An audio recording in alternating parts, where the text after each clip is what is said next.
Hola, ¿cómo estás? Muy buenas noches. Te damos la bienvenida a Comunistas en Bravo TV. Estamos en vivo, son las 20:31 de este frío viernes y estamos abriendo nuestra mesa de conversación en la que vamos a acompañarte hasta las 22 con varios temas importantes. Una semana muy particular, una semana que, bueno, de alguna manera termina hoy, pero va a terminar el domingo porque la expectativa está puesta en cuál será el cierre de las candidaturas para las elecciones de octubre, algo que todavía seguramente está en discusión en muchos espacios políticos, en algunos estará un poquito más definido. Vamos a hablar también de las supertasas con las que el gobierno intenta frenar el dólar, al menos hasta las elecciones, qué pasará con eso, y vamos a estar también ocupándonos del escándalo alrededor del fentanilo contaminado que ya ha provocado la muerte de casi 100 personas en nuestro país. Voy a presentar a los camaradas que me acompañan esta noche, comenzando por el diputado Esteban Paulón. No voy a decir exclusivo de Comunistas, pero vos probablemente lo hayas visto primero acá, antes que en otros medios. Bienvenido, Esteban. ¿Cómo andás, Juan? ¿Todo bien? Muy bien, ¿vos? Sí, desde Cemento. Claro, te seguimos desde Cemento. Te seguimos desde Cemento, que hoy es un estacionamiento. De la primera hora. Sí. Primer programa y programa 100. Ahí va. Vamos y todavía. 101 lo vi por la tele. Eso, perfecto. Bueno, gracias por estar con nosotros, favor, Esteban. Saludo también a Pablo Busch, candidato a senador por la primera sección por Política Obrera en la provincia de Buenos Aires. Bienvenido, Pablo, ¿cómo estás? Muy bien, buen día. Buenas noches. Buenas noches. Buenas noches y quédate tranquilo, no sos parecido a Marcos Peña. Gracias, es una tranquilidad que me deja, me carga mucho mi familia con eso. Ok, qué karma, ¿eh? Muy bien, paso ahora a la derecha para saludar a Claudio Lozano, presidente del Partido Unidad Popular y candidato a diputado nacional. Es economista, Claudio, nos va a servir mucho su conocimiento hoy. ¿Cómo estás, Claudio? Muy bien, acá contento de acompañarlos. Bien, después te voy a preguntar por tu candidatura enseguida, ¿eh? Y saludo finalmente a Pablo López Fiorito, sociólogo, de vuelta con nosotros hoy. Buenas noches, Pablo, ¿cómo va? Bueno, buenas noches, gracias por la invitación. No, por favor, un placer. Entramos en el primero de nuestros temas. Cierre de candidaturas este fin de semana.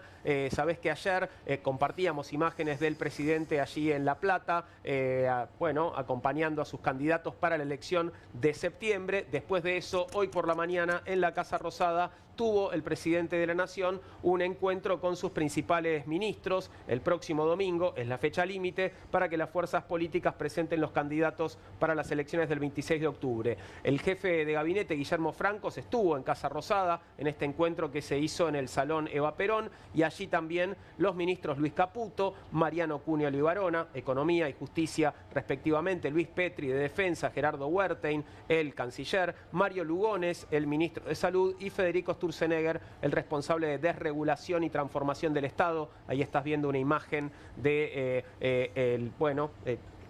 los principales funcionarios del gobierno. También asistieron el presidente de la Cámara de Diputados y vicepresidente del partido, Martín Menem, el vocero presidencial Manuel Adorni y el asesor Santiago Caputo. Desde el Ejecutivo aclararon que la convocatoria no respondió a una urgencia ni a un asunto puntual, y tal como se esperaba, hoy se confirmó que Patricia Bullrich será candidata a senadora nacional por la ciudad de Buenos Aires. Un detalle de color que me compartían recién aquí en la mesa, no sé si puedo dar la fuente, la puedo dar, perfecto, es que esta reunión terminó con la proyección de la película Homo Argentum, la nueva película de... Doble función. Porque ya la habían dado... Ya la habían dado el día anterior, con hace 2 noches, al final de las empanadas. Pobre gente, porque ¿te acordás los 87 euros que se fueron a comer el asadito? Sí, claro. A estos 40 que logró juntar Milei en esta vuelta, les que todavía no son héroes. Que no son héroes. Por eso, vamos despacito. Empezamos con las empanaditas, claro, y termina con Homo Argentum.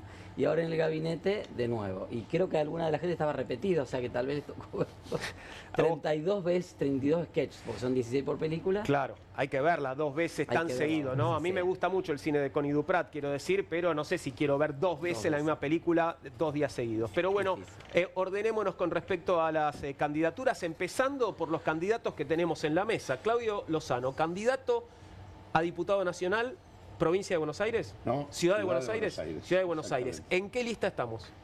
En la lista de nuestra fuerza, Unidad Popular. Bien. Nosotros vamos con fuerza propia, digamos. Como fuerza propia. Exacto. Bien. ¿Y presentan también candidatos a senador? No, nosotros le hemos planteado a Fuerza Patria la posibilidad de un acuerdo programático que en tanto y en cuanto se cumpla o se plantee, respaldaríamos la candidatura que lleven. básicamente porque en el escenario que tiene la Ciudad de Buenos Aires es un escenario donde hay altos riesgos en función de las elecciones pasadas de que, digamos, los sectores conservadores o de derecha puedan tener todos los senadores. Claro. En ese marco nosotros evaluamos que no es conveniente para quienes promovemos cambios en favor del interés del conjunto de la sociedad argentina, fracturar el voto en una elección donde los únicos que tienen la posibilidad de resolver son primera y segunda fuerza. Así que en ese marco vamos con lista propia de diputados nacionales, planteando nuestras cuestiones y planteamos un acuerdo programático que en tanto y en cuanto exista, acompañaremos la lista que encabezará, supongo, Mariano Recalde. ¿Eso todavía no está confirmado o ya está confirmado? No, nada está confirmado todavía. ¿Tu candidatura sí? Mi candidato sí, pero también puede haber variantes porque hay sectores que todavía no han definido y puede haber espacio para acuerdos de último momento, pero en principio claro, es casi seguro. Lo que sí quiero dejar en claro que nosotros hicimos un planteo al conjunto de las fuerzas populares, democráticas en la Ciudad de Buenos Aires, fundamentalmente a quienes integran el Frente de Izquierda y quienes integran Fuerza Patria, para armar un bloque político único con una lista acordada de senadores, con un planteo programático y donde en torno a eso hubiera distintas listas de diputados nacionales. Creíamos que era importante, después de una elección en la Ciudad de Buenos Aires, donde terminó ganando la Libertad Avanza, poner todos los cañones para tratar de dar una disputa lo más potente posible en la ciudad, en línea con el objetivo que creemos tienen estas elecciones del 25, que es ser capaces de modificar lo más posible la composición parlamentaria para terminar con un parlamento que ha tenido niveles de complicidad lamentables con el gobierno y que concretamente estamos obligados a poner parlamentarios que estén dispuestos a ponerle límite a un gobierno que pone a más de la mitad de la población sin llegar a fin de mes, que saquea nuestros recursos y que gobierna por fuera de la Constitución y de la ley. Y en donde el tema de la revisión de los decretos de necesidad y urgencia, que han venido conculcando derechos y hipotecando el futuro del país, deben ser revisados, y que además venimos planteando también con muchas personalidades desde hace ya rato la necesidad de avanzar en la puesta en marcha del juicio político, un gobierno que lo merece. Terminar con el gobierno lo antes posible para nosotros es un objetivo absolutamente imprescindible. Pensaba, bueno, a propósito de lo que decías cuando empezaste a contarnos, esto de la propuesta a Fuerza Patria de un acuerdo programático, qué difícil eso, porque da la sensación de que dentro de Fuerza Patria no hay un acuerdo programático tampoco, ¿no? Un acuerdo propio. Exactamente. El problema no es solo difícil con Fuerza Patria, es difícil en general, sí, ¿no? Con las fuerzas del campo popular. Ojalá fuera más sencillo, sinceramente. Claro. Y lo vimos en esto, porque la verdad que la respuesta que encontrábamos en la gran mayoría de aquellos con los que hablamos es que, bueno, sería interesante, pero no están dadas las condiciones, no es el momento. Y la verdad que en el escenario en el que estamos, digamos, con un gobierno de características represivas, autoritarias y con niveles de deterioros en las condiciones de vida y amenazas concretas de subordinación a una estrategia colonial como la que promueven los Estados Unidos sobre la Argentina, la verdad que tener dudas respecto a establecer acuerdos básicos que permitan avanzar nos parece realmente una pena. Se viene Así que, hablando, bueno, digo, como esto sí, no se dio, es que vamos con lista claro, propia. Digo, venimos hablándolo aquí en varias ocasiones, pero parece que es medio imposible, ¿no? Digo, tenés una oposición absolutamente como dispersa, ¿no? Digo, sí. Y que ha encontrado puntos de acuerdo en el Congreso. Nosotros estamos yendo el miércoles a una sesión especial donde vamos a tratar, se acaba de convocar, acabamos de presentar la nota, yo soy uno de los firmantes de ese pedido, con diputadas y diputados de distintos bloques, Unión por la Patria, Democracia para Siempre, Coalición Cívica, algunos representantes de partidos provinciales y Encuentro Federal, donde vamos a ir a tratar los proyectos de la distribución de la coparticipación para las provincias y la respuesta al veto presidencial a las leyes de emergencia en discapacidad y de jubilaciones. Creo que en el Congreso hemos encontrado algunos puntos de acuerdo, obviamente no es una agenda exhaustiva. Son acuerdos básicos de supervivencia, rechazar algunos de los decretos, salvar algunas instituciones. Acuerdos medio de combate. Sí, si querés, me ¿no? parece que el gran problema que tiene este proceso electoral, Juan, es que muchos diputados y diputadas escucharon, de todos los bloques, escucharon el canto de sirena de que había que ahorrar dinero, que la gente no quiere ir a votar, y se eliminaron o se suspendieron las elecciones PASO. Y creo que de alguna manera esto que plantea Claudio, la dificultad para encontrar esos acuerdos, tiene que ver con que no tuvimos una instancia electoral donde tal vez algunos sectores podríamos haber confluido y resolver que en la voluntad popular el espacio que ocupar por eso nosotros hacia adelante. planteábamos una lista acordada de senadores y abajo listas de diputados que democráticamente resolvieran el orden. Entiendo que la Libertad Avanza y el PRO obviamente han cerrado ese acuerdo que concentra mayoritariamente el voto más conservador, de la derecha, de la extrema derecha en la ciudad, que va a ser la candidatura de Patricia Bullrich, y acaban de confirmar a Alejandro Fargosi a diputado. En mi caso, yo voy a encabezar una lista al Senado, no a diputados. Ciudad de Buenos Aires Ciudad también. de Buenos Aires, por un espacio que se llama Encuentro Ciudadano, Movimiento Ciudadano, que es un espacio de referentes de la universidad, de la cultura, del debate público, no partidario, pero sí del debate político. Y bueno, queremos plantear nuestra propuesta también en la ciudad, pensando también que en esta elección no se define una banca más o una banca menos solamente, sino que también se define cuáles son los proyectos que estamos proponiendo para el post-Milei, post-2027.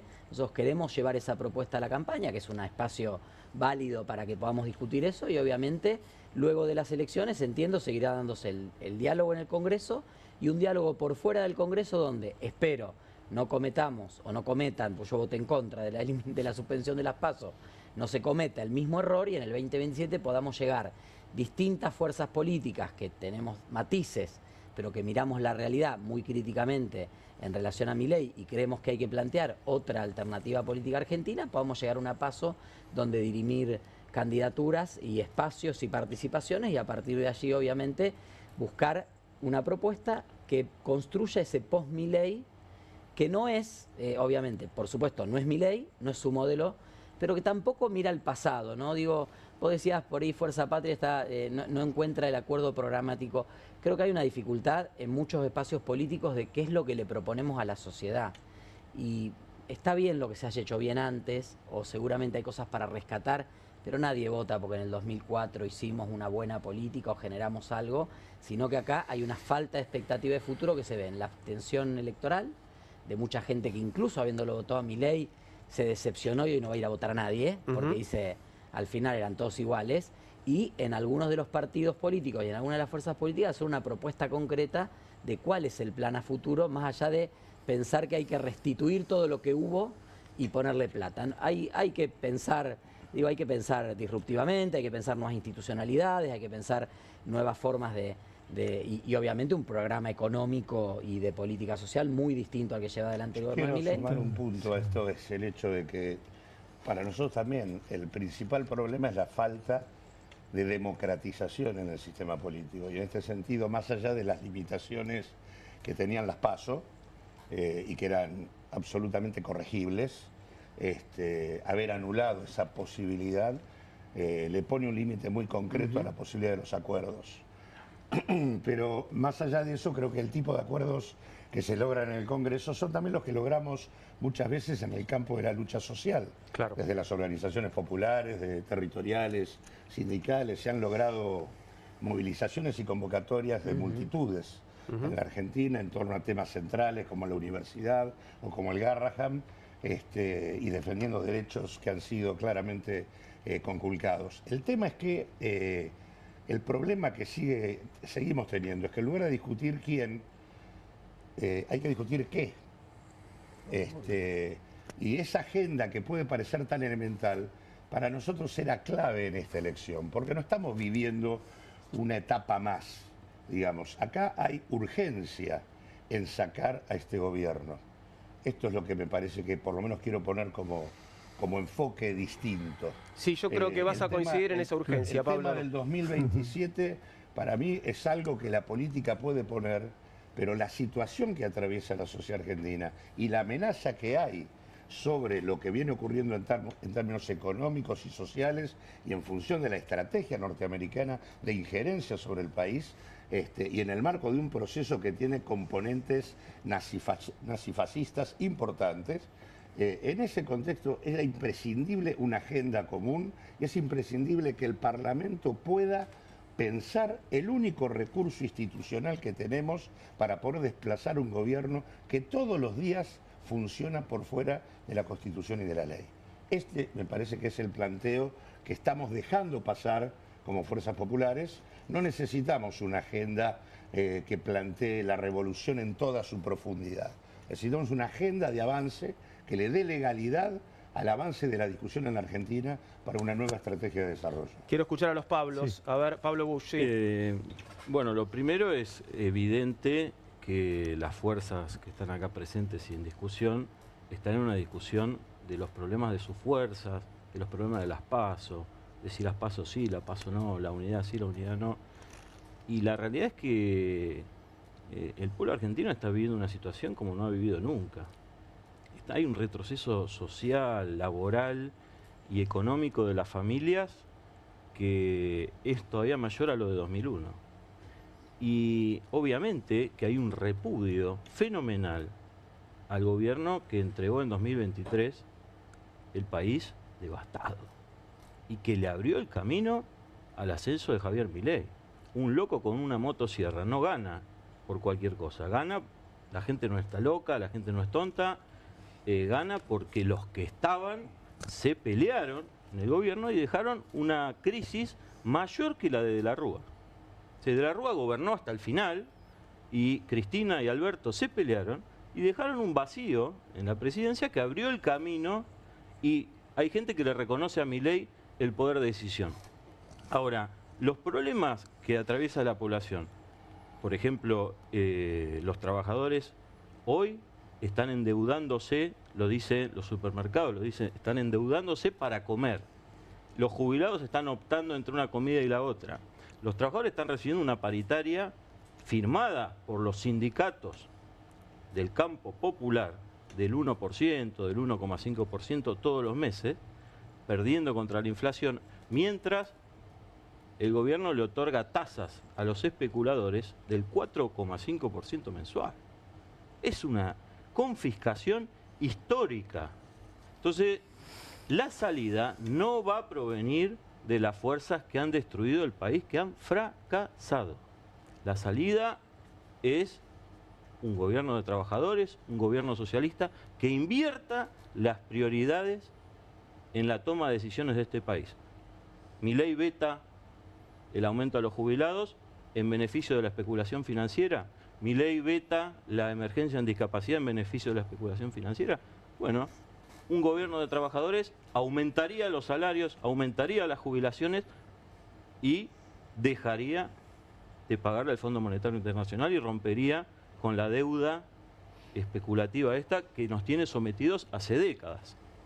Las alternativas que se le presentan, Fuerza Patria, Unidad Popular, no plantean esa ruptura. Entonces, no serán ni fuertes ni patrióticos, porque si se paga esa deuda, y Cristina dijo, ya me van a venir a buscar a mí cuando sea el momento de pagar, y siempre el compromiso está en continuar con esta canilla que se lleva a las inmensas riquezas que se producen en la Argentina, por supuesto no plantea ninguna perspectiva, y es el problema que se plantea en estas elecciones de por qué la gente no quiere ir a votar. Porque yo vi un video, hace poquito me mandaron un video de cuando estaba en el gobierno Macri y se presentaban Alberto y Cristina. Las promesas. Cuando pagues el boleto, acordate de votar, volvemos nosotros, volvemos mejores. Y bueno, como en cualquier familia, una persona que miente una vez, miente dos veces, miente tres veces, ya en un momento los trabajadores lo miran y dicen, ¿otra vez? ¿Ustedes? No, por favor. Catopodis, que fue a Israel a traer a Mekorot, que es la empresa de aguas que le contamina el agua a los palestinos y que ahora quiere hacerse de AISA. Catopodis y Guado de Pedro lo trajeron. Es decir, es una fuerza que no tiene nada más para dar. Por eso la discusión es la necesidad del socialismo y la necesidad de congelar los alquileres, congelar las tarifas, congelar los servicios. Están llegando en la provincia de Buenos Aires, no sé en el resto del país porque no estoy haciendo campaña, pero tarifa con un 100% de aumento a trabajadores que no reciben aumento de salario o reciben un 1% o que están sufriendo despidos, suspensiones, reducciones salariales, preventivos de crisis, mientras los sindicatos dejan pasar todo. CTA, CGT, todo dejan pasar. Entonces, el problema acá es, como vos dijiste, la urgencia que tiene el pueblo por construir una alternativa. Necesitamos una alternativa que no va a provenir de quienes fracasaron y entregaron el país destruido. Por ahí, quisiera escucharlo. Déjame que hable un poquito. Sí, ya sé que tenés que responder. Déjalo que hable un poquito. Responder solo para aclarar. Sí, a ver. Sí. Bueno, y ahora habla Pablo, por favor. Sí. Que necesito, no habló todavía, pobrecito. Déjalo hablar. No hay... No es para interrumpirlo a él. No, ya sé. Ahora, es para generar en la mesa un marco de discusión. Me parece que hay una hipótesis por la cual es la que gana Milei. Milei tiene una hipótesis. Todas las instituciones políticas de izquierda, de derecha en la Argentina están caducadas, están podridas, y entonces él basa su potencia política en que todo está podrido. Entonces él avanza sobre esa lógica. En cierto sentido, no es que esté podrido, sino que de alguna manera las fuerzas políticas de la Argentina no encuentran o tienen un programa y no encuentran la forma de transformarlo en una organización eficiente para transformar la realidad, o sea, aplicar ese programa, o no tienen programa y entonces parece como una ameba de distintas fuerzas y distintas representaciones que se juntan para ganar una elección. Digamos, me parece que esa es una eterna discusión en la política argentina, ¿no? Después cada uno puede aportar lo que quiere. Me da la impresión de que una evaluación que hay que hacer de las PASO no resolvían a los únicos sectores, le resolvió el problema a algún sector de la izquierda, pero cada vez que el peronismo, el panperonismo fue una PASO, no le funcionó realmente. Aparecieron fuerzas muy fragmentadas y apareció una debilidad estructural importante, digamos. Digo, para pensar, y por supuesto, unas PASO no pueden resolver el problema ideológico, el problema programático. Las PASO no pueden resolver. Pueden resolver la figura más eficiente para ganar una elección. Ese es el otro problema. Nosotros hablamos acá del problema... Perdóname, se te escucha mal. Necesito que mejoremos tu micrófono, así que ya vuelvo con vos. Claudio, lo que ibas a decir. No, yo creo que claramente hay un ciclo político terminado en la Argentina. Creo que el ciclo político que comenzó en el 2001 y que murió en el 2023 y consecuentemente hay toda una redefinición del campo político y de los sectores populares en nuestro país y claramente yo comparto plenamente el tema de que la solución no está atrás, está en la capacidad de construir una perspectiva de futuro para el conjunto de nuestra sociedad. Ahora, y casualmente, para poder construir una alternativa de futuro, es que hay que frenar esto. Digo, no hay perspectiva de futuro si no frenamos lo que implica el avance de Milei. Y consecuentemente, en ese punto coloco el tema de la urgencia, que tiene que ver con la urgencia social, no la urgencia de la política. La política puede estar muy tranquila transitando hasta el 27. Hay una urgencia social que resolver. Y en ese marco, digo, hay una agenda de puntos básicos que se puede construir para frenar lo que está lo que está ocurriendo hoy en nuestro país. Y digo, no mezclemos las cosas mal. Nosotros fuimos parte del Frente de Todos, pero nosotros, Comunidad Popular, nos abrimos de ahí en el 2020. Tomamos distancia en temas centrales, entre ellos el de la deuda. Yo soy parte de quienes hemos planteado el tema de la nulidad del endeudamiento y del acuerdo con el fondo. Está a definición por parte del Poder Judicial en la Argentina. Y fui parte de las movilizaciones contra el acuerdo y planteando alternativas distintas que implican una discusión diferente del tema del endeudamiento. Y cuando fui diputado en otro tiempo, fui el que encabecé la conformación de una comisión de investigaciones que todo el resto de las fuerzas políticas vaciaron en el Congreso. Así que no tengo nada que ver con aquellos que en todo caso endiosan al fondo o plantean las soluciones de siempre. Creo que te está contestando a vos, Pablo. Y en segundo lugar, tampoco tengo nada que ver con los sindicatos que aceptan paritarias por debajo de los niveles de inflación, ¿no? Y de hecho, provengo de la Asociación de Trabajadores del Estado, tengo que ver con la CTA Autónoma y no tenemos nada que ver. Hemos sido parte de las fuerzas que más impulsaron los niveles de conflicto social frente al gobierno de Javier Milei. Así que hablemos con claridad sobre cómo es cada uno. Digo, obviamente tengo diferencias con el compañero, pero digamos, la cosa no pasa por englobarnos a todos como si todos fuéramos lo mismo, sino que bueno, es más, las PASO resolvían, digo, yo creo que acá el tema de fondo pasa por tener posiciones concretas que se sometan al debate con la sociedad. La única manera de resolverlo es con la sociedad y que la política tiene que volver a convocar a la gente para encontrar un rumbo distinto. Acá, al anular las PASO más allá de los problemas que tenían, eran repudiadas por todos los oficialismos porque era un momento donde la gente votaba y cuestionaba. Más allá de si en los espacios mayoritarios eran refractarios incluso a usar las PASO y las anulaban, las boicoteaban, las limitaban. Pero digo, tiene que haber recursos de democratización para poder avanzar en el terreno que tenemos que seguir adelante. Ahora tenés el micrófono. Sí, por ahí, digo, lo que yo marcaba respecto de las PASO tiene que ver con una herramienta que parecía una encuesta previa a una elección, a una primera vuelta, ¿no? Siempre terminaba pasando, era una encuesta previa a la primera vuelta. Claro. Creo que igual lo que decía Pablo y lo que decís vos, se genera una clase política, porque vos decís, la política tiene que volver a... Y en realidad la política es un emergente de una sociedad. El problema fue que no nos dimos cuenta, o nos dimos cuenta, que la política se empezó a autonomizar de las necesidades de las personas. Y no tiene que ver solamente con una expresión política conservadora o de derecha que defienda el status quo. También le pasa a la izquierda. La capacidad de representar las necesidades populares, una cosa es decirlo y otra cosa después que eso se manifieste en el voto, que es la forma en la cual, o en los votos o en las organizaciones intermedias o en los sindicatos, en donde se expresan. Se expresa lo popular, por supuesto.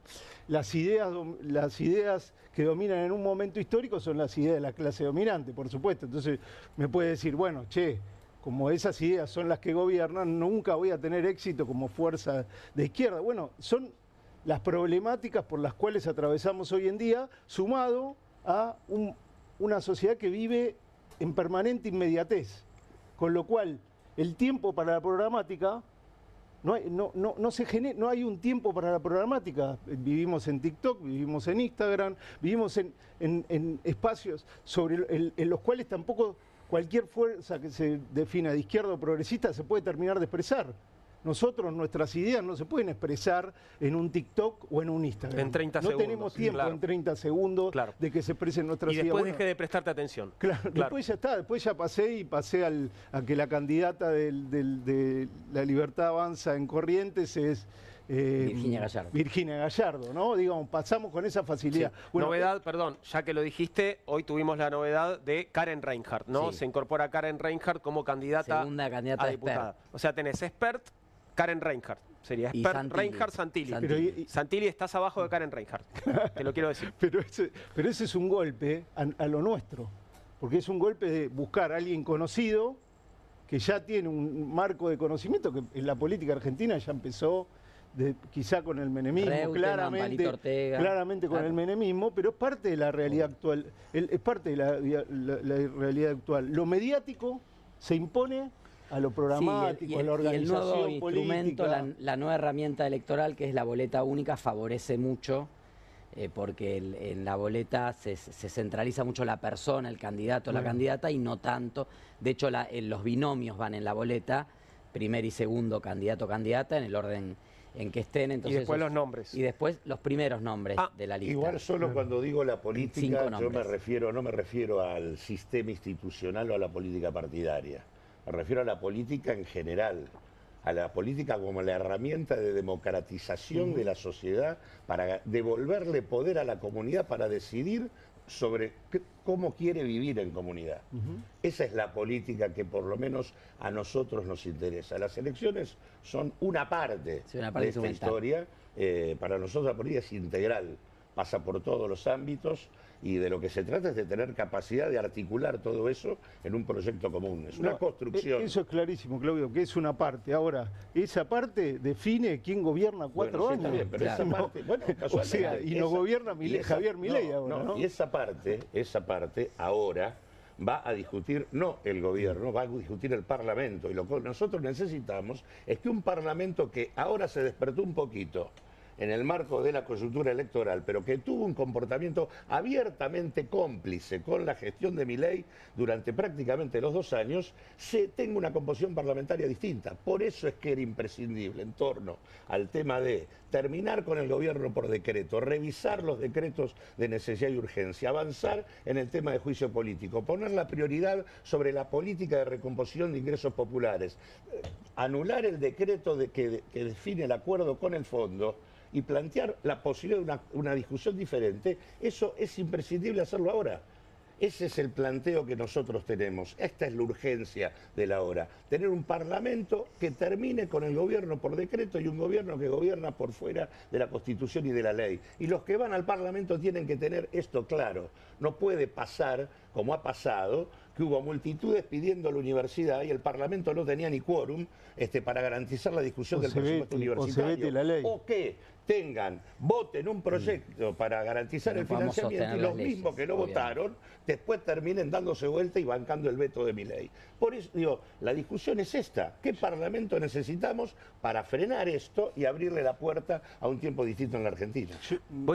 Quiero avanzar al siguiente tema, pero dale. Yo estoy de acuerdo con eso, pero lo que digo es... yo no quiero ser esclavo de las encuestas, pero las encuestas no muestran en la fotografía de hoy que lo que vos decís no va a pasar, ¿no? Es que es un problema estructural, digamos. Primero por esto mismo que te digo yo, porque una campaña de un mes que se contrapone con otras campañas, que se contrapone con un montón de campañas, la gente no tiene ganas de ir a votar. No es que no tiene ganas de votar, no sabe qué votar cuando tiene un firmamento de fuerzas políticas que han sido cómplices. Milei tiene 6 senadores y 37 diputados. Gobernó gracias al PRO, a la UCR y al PJ. Digo, eso es el problema. Ese es el problema.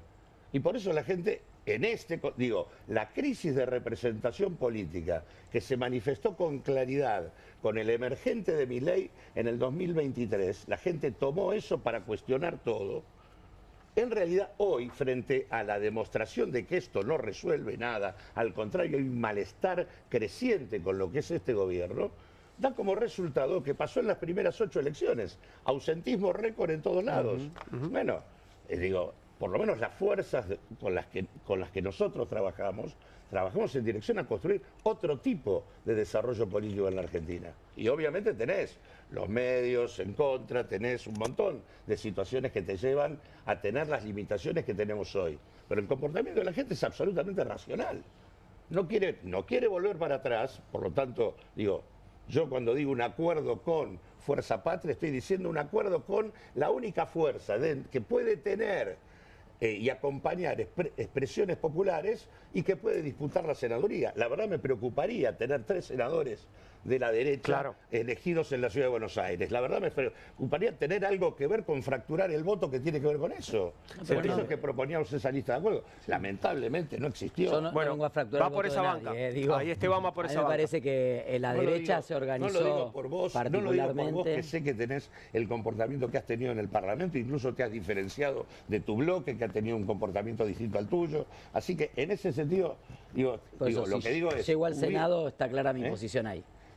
Bueno, por eso, lo que digo es, hay necesidad de no fracturar el voto para garantizar que los que estén sentados, por lo menos acordemos en determinada dirección. Es un debate interesante porque recorre a las fuerzas populares hace décadas. Si tenemos que ir como colectora del peronismo, si tenemos que formar interbloques con el peronismo y quedar pegados. al peronismo, que después cuando viene destruye el país. Peronismo? El candidato que se está discutiendo en la provincia de Buenos Aires, el candidato que se está discutiendo es si Máximo o Massa. Massa que está trabajando para... Pero vos sos el que quiere llevarlo de candidato a senador. No, sí, ¿cómo no? Vos lo dijiste. Vos dijiste que querías llevar un candidato a senador de Fuerza Patria. ¿De Fuerza Patria? Bueno, obviamente, entonces, si va Massa no vamos a acompañarlo. Y se está discutiendo si es Massa, si es Máximo. Massa dijo que no va a ser. No, y lo están yendo a buscar porque es el que más mide. Si Fuerza Patria no tiene... Digo, nosotros no fuimos parte del Frente de Todos y no nos metimos en la interna esta de Fuerza Patria porque claramente siguen discutiendo con la misma lógica de siempre. Ahora, sería un negador si no reconociera que ahí adentro hay espacios, organizaciones, compañeras y compañeros que tienen la voluntad de avanzar en una dirección similar a la nuestra. Ahora, obviamente está claro, y de hecho cuando Massa asumió no como candidato presidencial, como ministro de Economía, ahí nosotros lo sabrimos. Directamente en la gestión del Frente. Yo era director del Banco Nación en ese momento y me fui. Paso al siguiente tema y tiene que ver con las supertasas. La licitación de deuda de pesos de este miércoles no le dio motivos de celebración al gobierno, ya que si bien era esperable una renovación de vencimientos por debajo del 100%, las tasas de interés convalidadas superaron a las expectativas. En el mercado coinciden en que este nivel de costo de endeudamiento puede apagar el dinamismo del crédito tanto para empresas como para familias. Esto, uno de los motores que venía explicando la reactivación económica en muchos sectores. El Tesoro pudo renovar apenas el 61% de los 15 billones de pesos que vencían en la semana. Pese al acotado porcentaje, el dato no fue tan sorpresivo, ya que la Secretaría de Finanzas había puesto un tope para las LECAPs más cortas con el objetivo de extender plazos o bien incrementar la liquidez del sistema financiero en pos de presionar una baja de tasas. Bueno, ¿qué pasa con las supertasas? ¿Hasta cuándo duran? Una taza de té. No sé, la verdad que no sé hasta cuándo duran, pero sí es cierto que muestra la fragilidad y los límites que empieza a plantear el modelo económico, ¿no? Hablaba recién Pablo de las familias endeudadas y después te escuchaba vos diciendo el crédito que dinamiza la economía, digo, que parte de la economía dinamiza, es un crédito que hoy está muy a la mano de la gente a través de las billeteras y algunos otros mecanismos, pero que es un crédito muy caro, que ya llegó a un límite, las familias no pueden volver a endeudar, o sea, ya están endeudadas para comprar alimentos y ese endeudamiento no tiene margen de dónde seguir creciendo. Esto obviamente se da en otro plano de la economía, claro, se da en el plano del sector bancario, pero la verdad es que el 60%, 61% del rollover y las tasas de 70%, bueno, acá hay economistas, saben mucho más que yo de esto, pero tasas cercanas al 70% anual, es imposible para cualquier posibilidad de la economía. Habrá que ver, son 60 días largos hasta las elecciones de octubre, más allá de esta pretensión del gobierno de mantener la economía en algún orden o el tipo de cambio relativamente estable. Todo esto agrega incertidumbre, generó un malestar muy grande en el sector financiero, obviamente. Ha generado una reacción negativa en la cotización en bolsa en Estados Unidos de todos los bancos que han caído ayer y hoy. O sea, una medida que no salió bien, por lo menos por el momento. Hay muchas, son medidas contradictorias, ¿no? El mismo gobierno, primero, viva la libertad carajo, ¿no? El gobierno dice, ahora era el gobierno de la libertad y ahora dice que no intervenía en el mercado y le dice a los bancos, ¿cuánto renuevan, con qué tasa, qué tienen que hacer con los pesos que no renovaron? Ahora dice, bueno, hay un bono compulsivo que tienen que comprar, al que obviamente va a estar es un bono remunerado y que lo pagamos entre todos los argentinos. Se habló acá de la deuda del Fondo Monetario Internacional. Hay todo un esquema de deuda también, de endeudamiento interno, que entre el dólar, las operaciones de futuro, la supertasa, etcétera, están llevando a la economía un cuello de botella bastante complejo. El gobierno está alentando la timba financiera como único mecanismo para mantener el tipo de cambio. Ese es el momento del final de este tipo de políticas. En realidad ese es el tiempo que estamos transitando. Esta política ya se quebró en abril, le pusieron el respirador artificial del acuerdo con el fondo, los 20.000 millones de dólares que puso el fondo, los 10.000 que puso el Banco Interamericano de Desarrollo, los 12.000 que puso el Banco Mundial, todo esto de la mano de Trump, son 42.000 millones de dólares sobre las espaldas de las argentinas y de los argentinos. Y eso es lo que le dio el tiempo que está funcionando hasta acá. Otra vez entra en el mismo ciclo. Tuvo ahora el nuevo desembolso del fondo para sostenerlo 2.000 millones. Un poquito más de 2.000 millones de dólares, pero en realidad esto está, digamos, acá hay un tema central. El mito y la ficción de que está bajando la inflación en pesos encubre la evidencia de la inflación en dólares en la Argentina. Y la inflación en dólares destruye el conjunto del funcionamiento de la economía. Lo que genera es un déficit de las relaciones comerciales y financieras con el mundo, lo cual obliga a recurrir al endeudamiento, implica apertura a la importación, aumento de los costos en dólares de los productores locales, consecuentemente destrucción de empresas. Hay 17.000 empresas menos que las que había al comienzo de Milei, hay 200.000 puestos de trabajo menos, hay una licuación general de ingresos, no ha habido recomposición del consumo en ningún momento, el mercado interno está parado en la Argentina. La única recomposición tiene que ver con el agro, tiene que ver con la minería, tiene que ver con los hidrocarburos, no existe absolutamente nada que tenga que ver. Hay un proceso de reprimarización al palo en la Argentina que no garantiza ninguna perspectiva de nada. Estamos transitando el final de esta historia, que el final pretenden que sea luego de octubre. El gobierno que busca tener legitimidad en las elecciones para tener espalda, para devaluar aún más, volver a tener un nuevo sablazo sobre el poder adquisitivo de la población y avanzar en reformas absolutamente regresivas, que es reducción aún mayor de los costos laborales, hundir aún más el sistema previsional y el gasto previsional, y al mismo tiempo hundir aún más el Estado argentino, en el sentido de que la reforma impositiva que están planteando implica minimizar la recaudación y sobre todo inducir el ajuste en los estados provinciales. Y lo que hay que decir acá es acá lo que tenés es déficit de cuenta corriente, 12.000 millones de dólares en un año.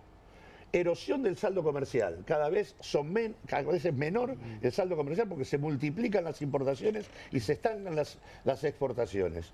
Pero al mismo tiempo la bomba de deuda pública que ha generado el gobierno se comió el superávit financiero del cual tanto hablan, eso desapareció. Si vos tomás los primeros 6 meses de este año, cuando Caputo dice tenemos 3,3 billones de pesos de superávit financiero, lo que no cuenta es que acumuló 30 billones de pesos de intereses de la deuda pública durante esos 6 meses, que no se pagan, se capitalizan claro, y se patean para adelante. Si uno hace la cuenta completa, uno tiene un déficit financiero en el semestre de 27 billones de pesos.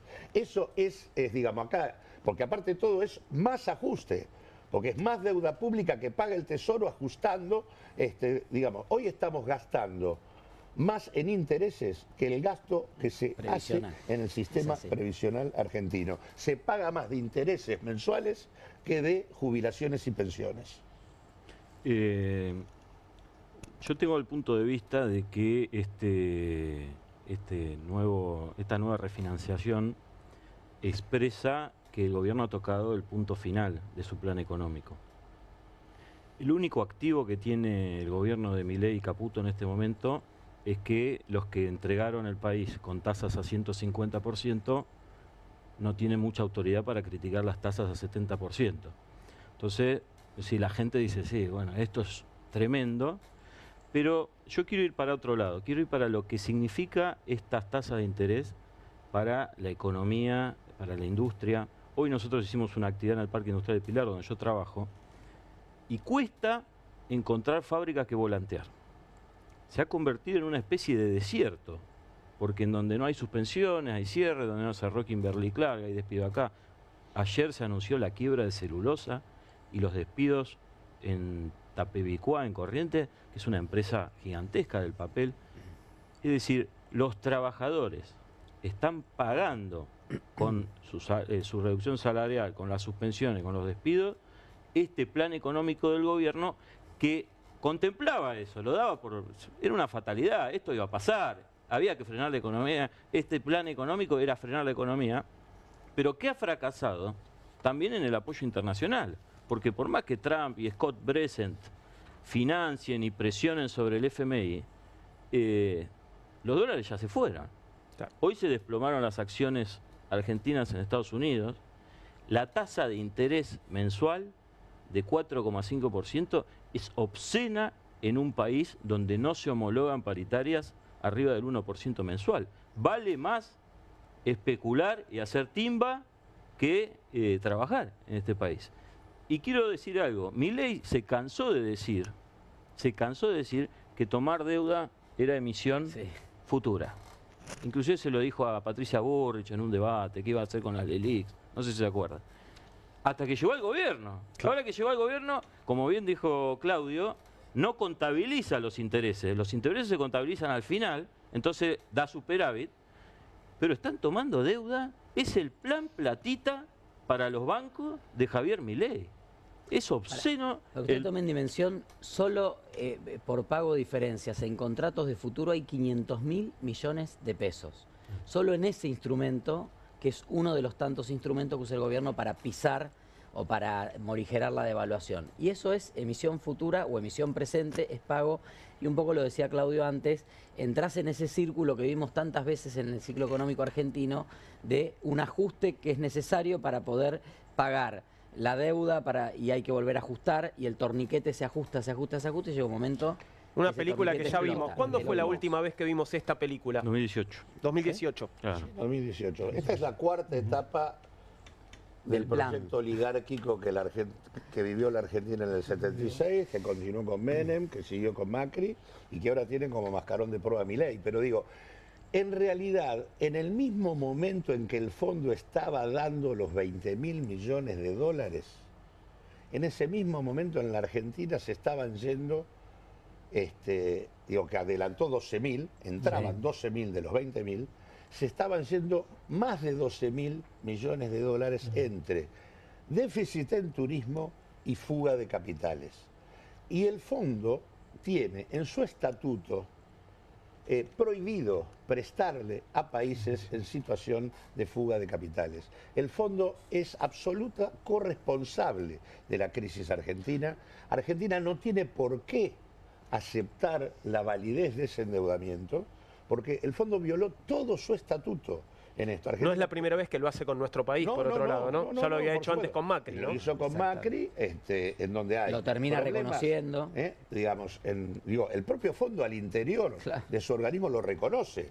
Ahora es que el resultado del reconocimiento es que se tienen que hacer cargo ellos de la deuda, no nosotros. Y lo que debería haber hecho, y no hizo el Frente de Todos, es haber llevado al fondo al lugar de sus mandantes, que es Naciones Unidas. Tendría que haber puesto allí que el fondo no cumplió con su estatuto, y no lo cumplió, primero porque le dio un crédito que nunca se lo podría haber dado por la cuota que la Argentina paga ahí. Jamás le podría haber dado más de 22.000 millones de dólares y le dio 57.000 millones de dólares con Macri.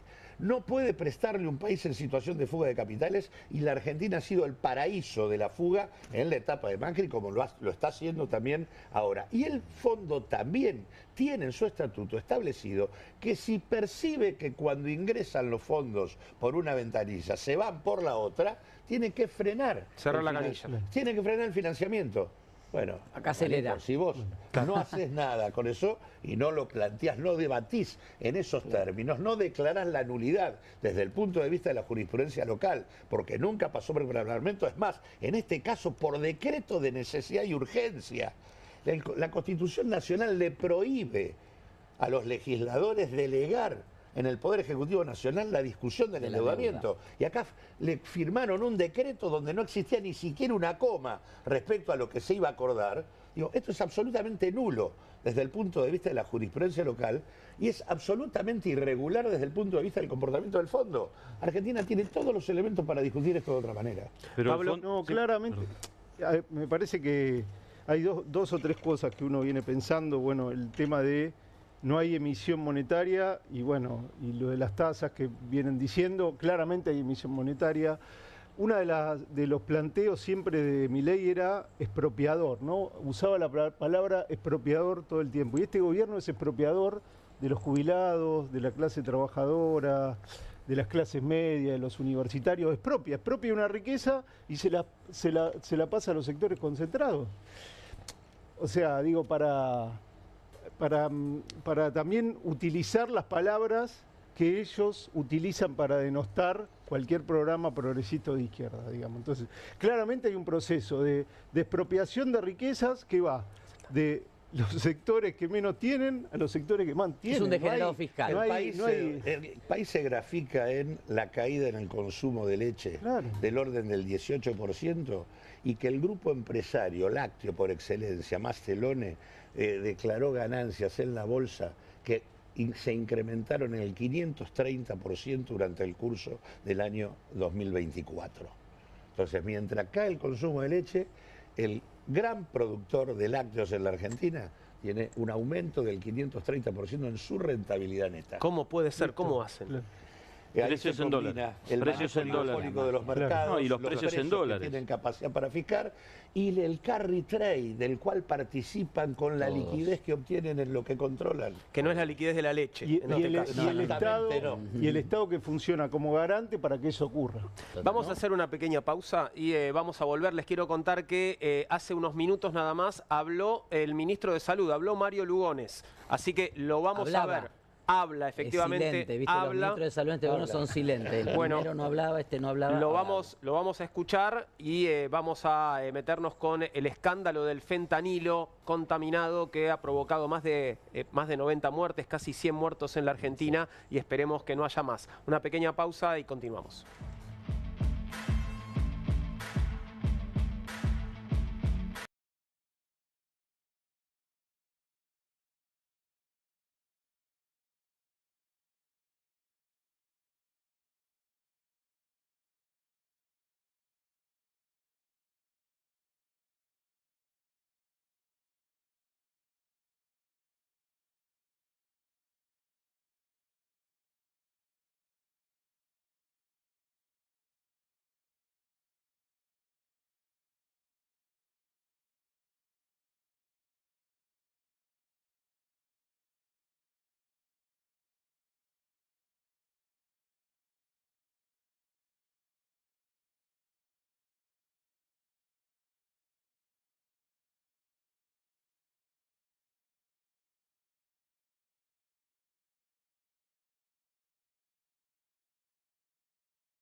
21:26, aquí estamos, continuamos con Comunistas en Bravo TV hasta las 22 y vamos ahora a meternos con el escándalo del fentanilo contaminado. El gobierno de Javier Milei arremetió contra el dueño del laboratorio HLB Pharma, Ariel García Furfaro, y aseguró que debe ir preso por la crisis del fentanilo contaminado que ya provocó casi un centenar de muertos y cuya investigación está en curso. Asimismo, a través de la cuenta de X de la vocería presidencial, la administración libertaria le puso presión al juez Ernesto Kreplak al asegurar que podría ser recusado si no ordena la detención de Furfaro. Mientras avanza la investigación judicial, los familiares de las víctimas creen que Ariel García Furfaro, el dueño de HLB Pharma Group, sociedad anónima, tiene una alta cuota de responsabilidad por el fentanilo contaminado que ya mató a 96 pacientes de clínicas y hospitales. Pero te decía que hace unos minutos nada más,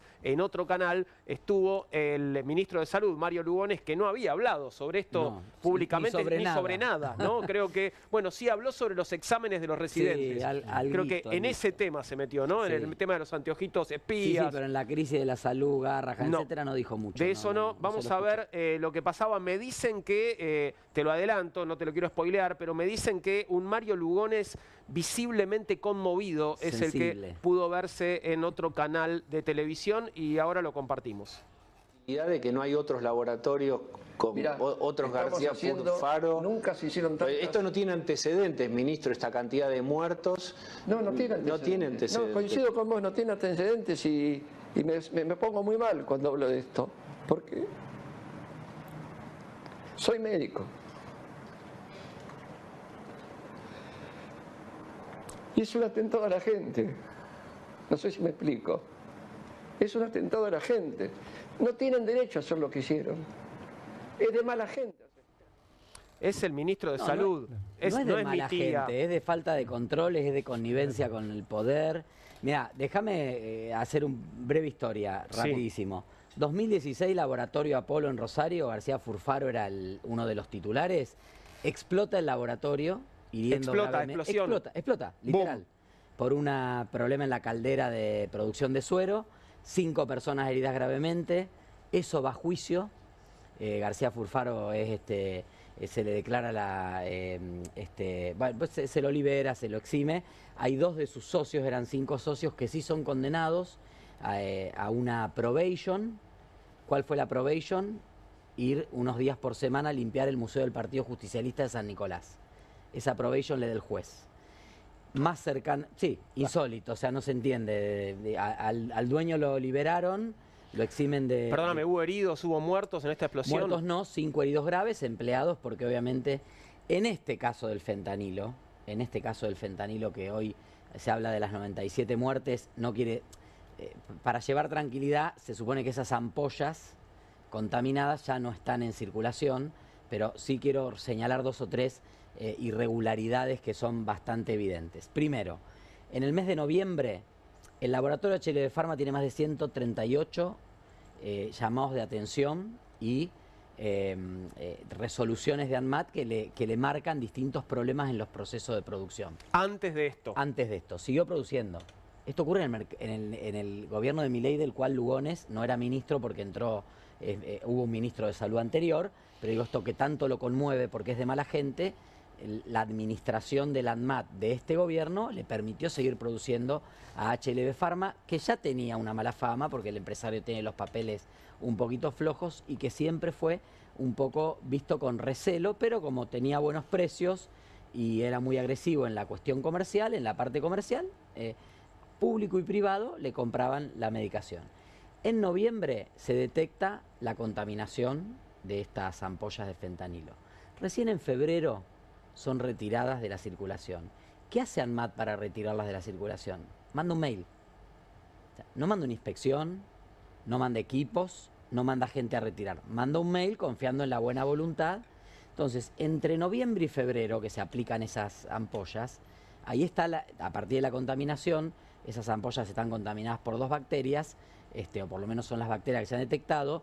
Obviamente las 96, 97 muertes que están documentadas por el juez Kreplak tienen que ver con haber logrado machear la muerte y la causa de muerte con la aparición de esa bacteria. Porque vos cuando te morís no dice bacteria tanto, dice sepsis, dice paro cardiorrespiratorio, insuficiencia respiratoria, neumonía, etcétera, que son parte de las enfermedades oportunistas que aparecen a partir de la contaminación con esas bacterias. O sea, se machea también con la presencia de esas partidas de fentanilo que se le aplicaron a estos pacientes. Exactamente. Se da esa coincidencia. Las partidas, las bacterias, y ahí recién se puede determinar. O sea, que hay muchas personas en las cuales tal vez no aparece tan claramente, o no se estudió, o no hay una sospecha. Lo que sugerís es que puede haber más muertos relacionados con la misma causa. Por supuesto que hay más muertos. Lo que van apareciendo es apareciendo sobre la mesa.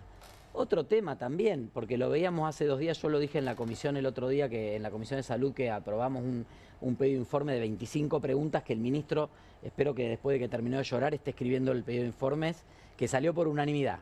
De La Libertad Avanza al Frente Izquierda, todos los bloques firmamos y esperamos que en la semana se pueda conocer esto.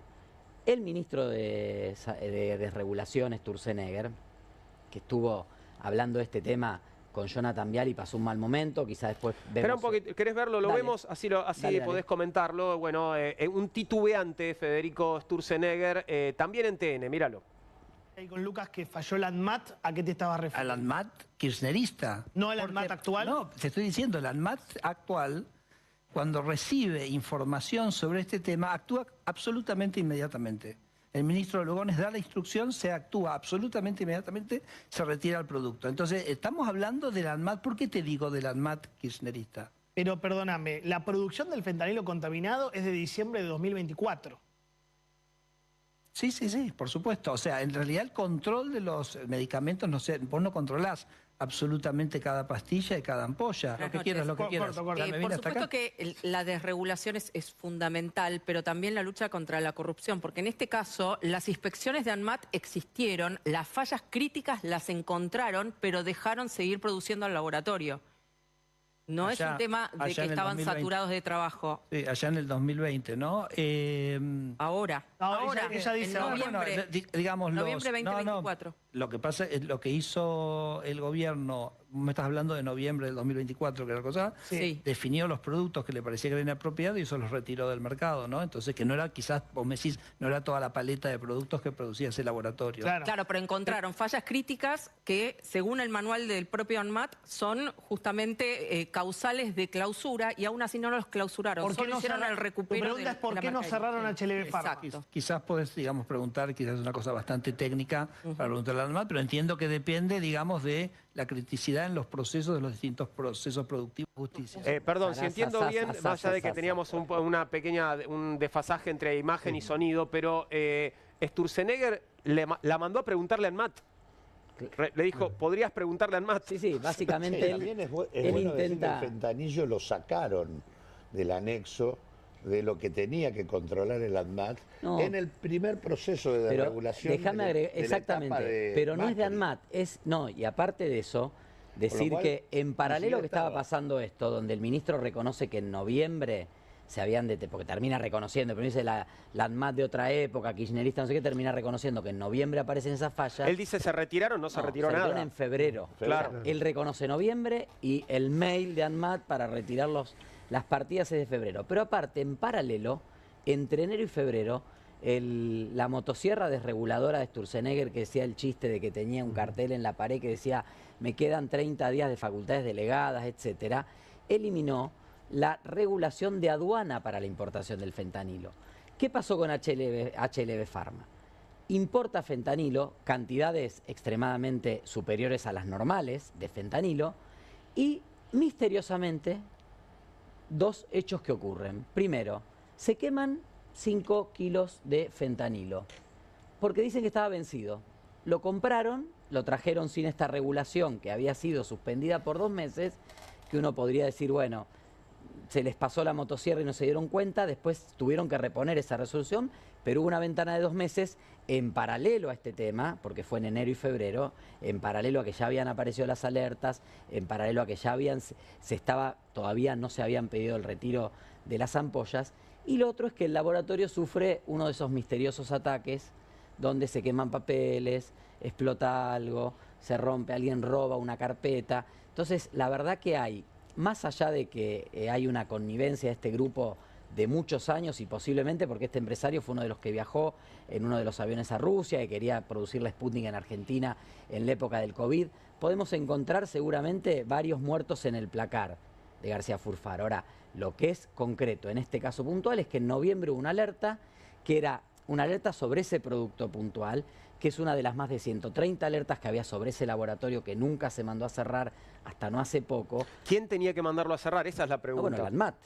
Para eso está la ANMAT. Por eso cuando el gobierno de Javier Milei habla de la desregulación, y uno entiende, y entonces el ministro te usa un ejemplo ridículo como para decir, no, porque si traías una esponja de Taiwán, me llamó un amigo, porque aparte siempre hay algún amigo que quiere importar un vasito de un termo muy conocido, y son los amigos o una esponjita de Taiwán, se me llamó un amigo que para importar una esponjita de Taiwán tenías que llenar 10 formularios, por eso eliminamos las regulaciones. El Estado, uno de sus roles es controlar, y en medicación y alimentos van vidas, por eso el ministro está muy conmovido y llora. No lloró en noviembre cuando no ordenó al ANMAT que retirara inmediatamente efectivamente esas ampollas. No lloró cuando se eliminaron las resoluciones y las regulaciones de aduana para controlar qué es lo que entra y permitieron que HLB Pharma importara cantidades excesivamente superiores a las normales de fentanilo. No sabemos qué pasó con esos 5 kilos de fentanilo que se quemaron o están en el mercado ilegal porque... Acá, después Jonathan Viale y otros dicen, no, porque en Estados Unidos el fentanilo... Sí, es cierto, es una de las drogas que hoy se están comercializando ilegalmente y este país parece especial para eso. Traes lo que querés, después decís que se te quemó y lo haces desaparecer. Esa ventana de 2 meses me llama mucho la atención también, ¿no? Sí, sí. Abrís una ventana y entra o sale algo. Ellos argumentan que no se dieron cuenta. La verdad que 2 meses para una resolución... si no se dieron cuenta, presten más atención a lo que están desregulando, porque está bien que entre la esponjita de Taiwán, pero si va a entrar fentanilo, si van a entrar productos contaminados, si va a entrar alimentos o medicamentos, decían, bueno, si lo certifica la entidad original homologada. Bueno, yo no sé quién certifica, ni seas Estados Unidos, ni seas la Unión Europea, ni seas India. Prefiero que se certifique acá con nuestros profesionales, con instituciones que funcionaban, porque la verdad que si algo no tenía cuestionamiento era la ANMAT y los controles bromatológicos y de calidad de los alimentos y los medicamentos, y creo que ahí se muestra claramente otra de las caras de este Estado desregulador que está destrozando al Estado justamente en lo más esencial, que es controlar productos para salvar vidas. Habló García Furfaro también, creo que tenemos parte de lo que declaraba en una conversación también con Diego Seidman, lo podemos ver, por favor.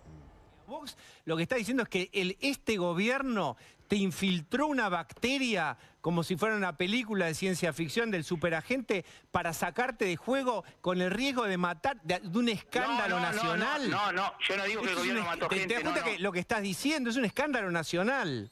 Y sí que es un escándalo nacional. Si todavía no están comprobados que el fentanilo mató a nadie y están hablando de que yo maté, que hay muertos. Si no hay, fíjate en el CISA, 60 y pico de casos hoy. Por ahí mañana aparecen 500 con esto que estoy diciendo. Estoy dispuesto a bancar lo que sea, no pasa nada.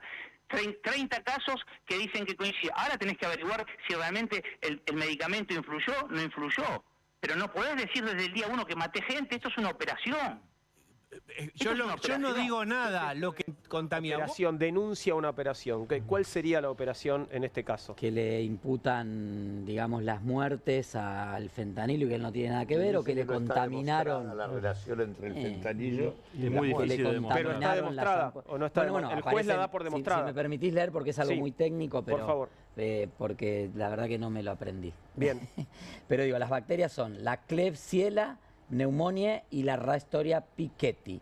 Son las dos bacterias que aparecen, que son las que contaminan el fentanilo y que son las que aparecen en la sepsis, en las infecciones intrahospitalarias de las personas que perdieron la vida. Cualquier persona que haya tenido un familiar. El fentanilo era portador de esas dos bacterias. Estaba contaminado con esas dos bacterias. Cualquier persona que haya tenido un familiar cercano de gravedad, que es donde se aplica este tipo en la anestesia, el fentanilo, sabe que muchas veces cuando hay internaciones prolongadas o son casos graves aparecen muchas bacterias que tienen que ser detectadas porque si no las podés atacar. A mí me parece que lo central aparte, digo, más allá de... Pero perdón, solo esto, estas dos bacterias habrían contaminado el fentanilo en el proceso de producción del fentanilo, ¿no? Contaminan el fentanilo. Simplemente destacar algo que recorre estos cuatro intentos de proyecto neoliberal que tienen todas las mismas características: apertura, desregulación y privatizaciones como matriz de políticas. La desregulación supone la eliminación de organismos esenciales para cuestiones que hacen al conjunto de la comunidad.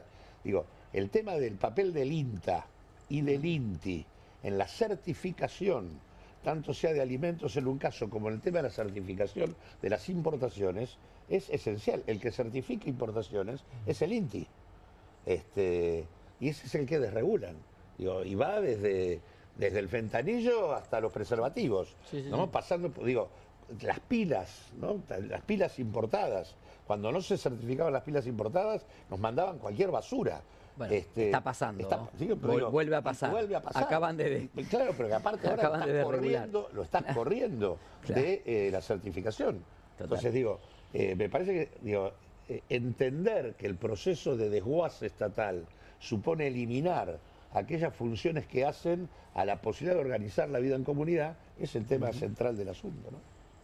Pablo. Sí, hay un proceso de destrucción del Estado, como decía Claudio, y que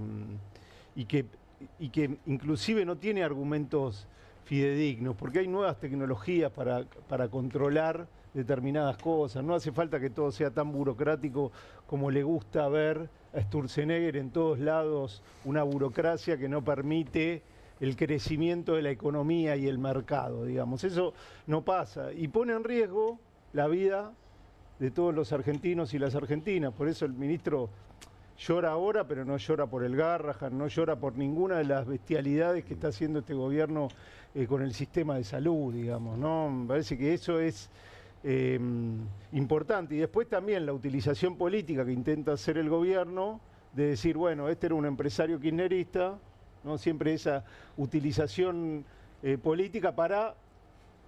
independientemente de la relación que el empresario pueda llegar a tener con una u otra fuerza, me imagino... Fue la línea jugada por Milei en el acto de La Plata. Claro, pero además me imagino que cualquier empresario que tiene el poder que describió el diputado tiene relaciones con todo el andamiaje político en Argentina, así que... Del andamiaje político que responde a los empresarios. Sí. Digamos, no. Sí, de los gobiernos. Por favor, está en los gobiernos. La política obrera con García Furfaro. Yo nunca me subí a un avión. Nosotros tampoco.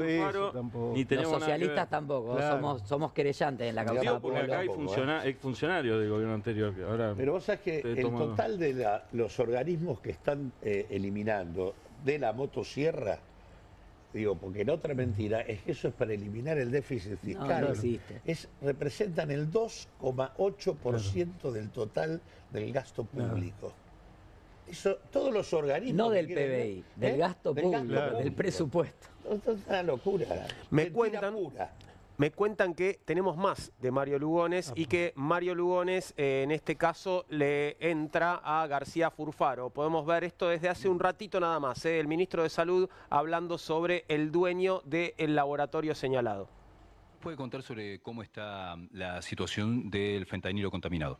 Mira, Miguel, estamos ante un hecho totalmente inédito en la historia de la salud pública argentina. Estamos ante la investigación del fentanilo contaminado, fabricado por un grupo empresarial espurio y delictivo, comandado por un exconvicto llamado Furfaro, y tiene dos laboratorios, el laboratorio Ramallo y el laboratorio HLB. Esto es la culminación para mí, porque de acá tendría que acabarse este grupo, que comenzó hace mucho con el laboratorio Apolo en Rosario, con falsificación de documentos por parte del laboratorio para poder acceder a sustancias controladas. Y todo esto en algún momento tiene que acabarse. Nosotros vinimos a poner fin a todo esto y pensamos, como una frase que seguramente voy a repetir después, que el que las hace las paga. A grandes rasgos, ¿cómo evalúa la conducta de los dueños del laboratorio? A grandes y a rasgos chicos lo mismo, es un delincuente. ¿Cómo se va a fabricar? A ver si me explico. El medicamento viene en una ampolla. Esa ampolla tiene el medicamento y para que adentro encuentren la bacteria, tiene que haber sido fabricado en un ambiente no estéril. Y en noviembre se investiga el laboratorio Ramallo, no porque yo lo haya pedido específicamente, sino porque aparece una denuncia contra el laboratorio por un medicamento que no cumplía con las condiciones. Pero no fuimos nosotros, sino que llega la denuncia al INAME. Hay una explicación de Fulfar un poco extraña. Dice que lo acusa prácticamente usted de infiltrarse en el laboratorio y de boicotearlo. ¿Qué le responde? Para infiltrarme tengo que saber dónde queda y haber entrado. No conozco dónde queda y nunca entré. El fentanilo contaminado. Bueno, ahí estaba, bueno, Uno entiende un poco más por qué no habla tanto Lugo. Claro, sí, ahora sí, pero también se entiende, digo, porque veíamos antes una entrevista en TN y ahora estamos viendo una entrevista en Crónica. Claramente mandaron al ministro Lugones a poner a hablar, a dar la cara y a dar explicaciones. Y aparte se ve que habló con Bullrich, que le dijo... El que las hace las paga. Efectivamente. No, es gracioso pensar... Ayer me pasó en otro canal de televisión, ayer o antes de ayer, no recuerdo, en un debate que una influencer libertaria hablaba de, digo, hace 1 año y 8 meses que gobiernan, o sea, háganse cargo en algún momento de algo. Si claro, era tan terrible el grupo, si era tan malo el laboratorio, si era gente tan espuria... No había que pararlo antes, claro, digo, no se podía parar antes. Y no sabe ni dónde queda el laboratorio. O sea que difícilmente, no solo no podría haberse infiltrado, sino que tampoco podría haberlo controlado. Es que en términos ideológicos, para este gobierno intervenir en una empresa privada está mal. Claro. ¿No? Me parece que eso es lo central. No, o sea, intervenir en una empresa privada está mal porque Pablo, que cuando en el mercado. El otro video de Sturzenegger, que fue muy célebre por el orgasmo del presidente, y la otra parte donde habló del fentanilo y del ANMAT, en realidad no tuvo tanta visibilidad. Él ahí dice que como el ANMAT podría fallar, eso genera desconfianza en la gente, entonces en lugar de mejorar los procesos del ANMAT, cerremos el ANMAT. Perfecto. Entonces que cada uno sea su ANMAT. Entonces cada uno, yo tengo capacidad, ustedes saben, cada uno de nosotros tenemos capacidad de ver un blister de medicamentos y saber su composición química, si es o no contaminado. Lo chequeamos en casa. Claro. Lo vemos, así, lo vemos y le hacemos rayos X.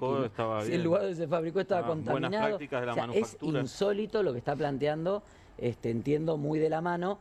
Lugones más vinculado quizá a garantizar determinados negocios de ciertos grupos económicos y lo de Sturzenegger también, pero aparte la descentralización. En el marco de la teoría económica, toda la teoría que manejan estos muchachos del neoliberalismo y demás, hay mercados que la propia teoría indica que son mercados absolutamente oscuros y no transparentes. Y uno de ellos es el de la salud. Y una de las razones por las cuales la propia teoría, desde el punto de vista de los economistas liberales, recomienda la regulación, es en aquellos mercados que tienen poca transparencia, así como también recomienda la regulación en los mercados que tienen concentración de poder oligopólico o monopólico. Pero lo que digo es una barbaridad. Sector salud más del 7% del PIB. No tiene asidero ni desde el punto de vista ideológico, ni desde el punto de vista teórico, ni desde el punto de vista de la realidad. Encubren intereses. Totalmente. Acá, acá están sentados en el gabinete funcionarios que son CEOs de las principales empresas de la Argentina o de los principales bancos, o son representantes legales o son accionistas. Si uno agarra el Ministerio del Interior y el Ministerio de Economía y la Jefatura de Gabinete, aproximadamente el 40% de los funcionarios que están allí tienen que ver con cuestiones de esta naturaleza. De hecho, Caputo y Daza fueron funcionarios del JP Morgan durante determinados periodos recientes. Los representantes del Banco Central también. Lo pones a Francos, funcionario de Corporación América del Grupo Ornequian. De donde salió el presidente también, ¿no? De donde salió el presidente también. Agarrás la FIP, encontrás funcionarios de Cargill, encontrás funcionarios de Galperín. Digo, hay una alianza entre capital financiero internacional y corporaciones locales y extranjeras, que es el verdadero problema en el cual Milei actúa como el mascarón de proa de esta ofensiva sobre el conjunto de la sociedad argentina. Sí, también es lo que explica por qué Milei teniendo cada día más oposición política de distintos sectores, puede estabilizar la economía con estas manganetas que hace, pero igual la puede estabilizar. Para cualquier gobierno que tuviera un tinte mínimamente popular, el dólar se disparó hace 3 meses, 4 meses. Sí, hay un acompañamiento. No sé. Sí, no hay estabilización de la economía. Desarmemos eso. Digo, una economía que tiene una inflación en dólares como la que tiene la Argentina, de estabilizado no tiene nada.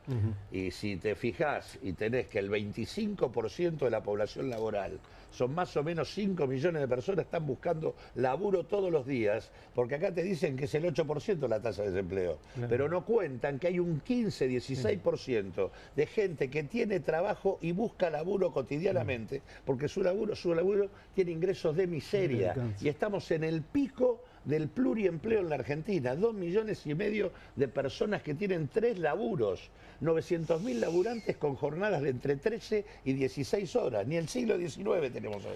Tenemos que cerrar, camaradas, se nos acabó el tiempo y tenemos que irnos a otro trabajo, porque justamente estamos en esto, en el pluriempleo, así que les agradezco. Te escucho al mediodía, ¿no? Mañana me escuchás al mediodía en otro trabajo, muchas gracias, estoy en Radio 10 de 12 a 14 haciendo Fenómeno Barrial, así se llama el programa que conduzco. Les agradezco, camaradas, que hayan estado aquí esta noche y los espero cuando quieran. Por supuesto, hacemos una breve pausa. Gracias, por lo menos hasta las 22. Como te decía, enseguida estaré saludando a Pablo Caruso porque ya comienza QR en Bravo TV.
Un minuto ya pasó de las 10 de la noche, seguramente estás en casa, abrigado, abrigada, listo para disfrutar de QR, último programa de la semana, mucha información seguramente. ¿Cómo estás, Pablo? Buenas noches. Hola, Juan, ¿cómo te va? Planazo. Tremendo.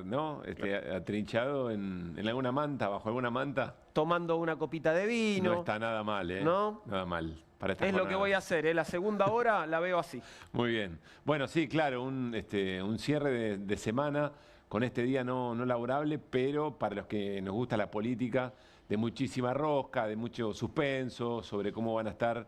Más que cuáles son los nombres, que algo hay de eso también. Sí, y hay nombres divertidos van apareciendo también. Por supuesto, sí, la verdad que sí.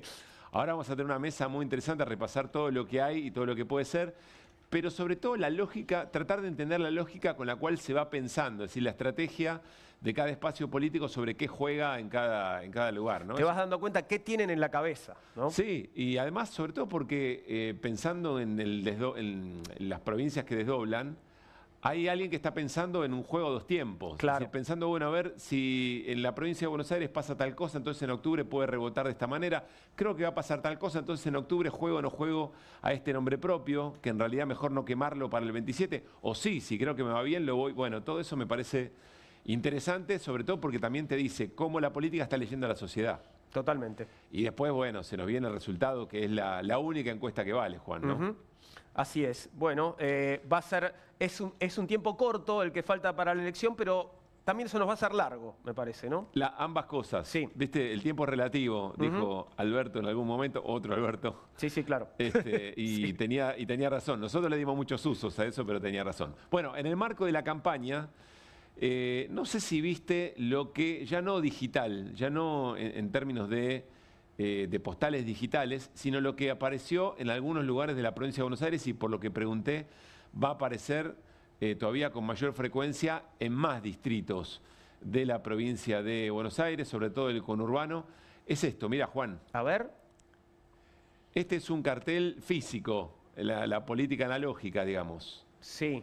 Y está el lema, kirchnerismo nunca más, con la tipografía del nunca más, de lo que significa efectivamente para nuestra recuperación democrática.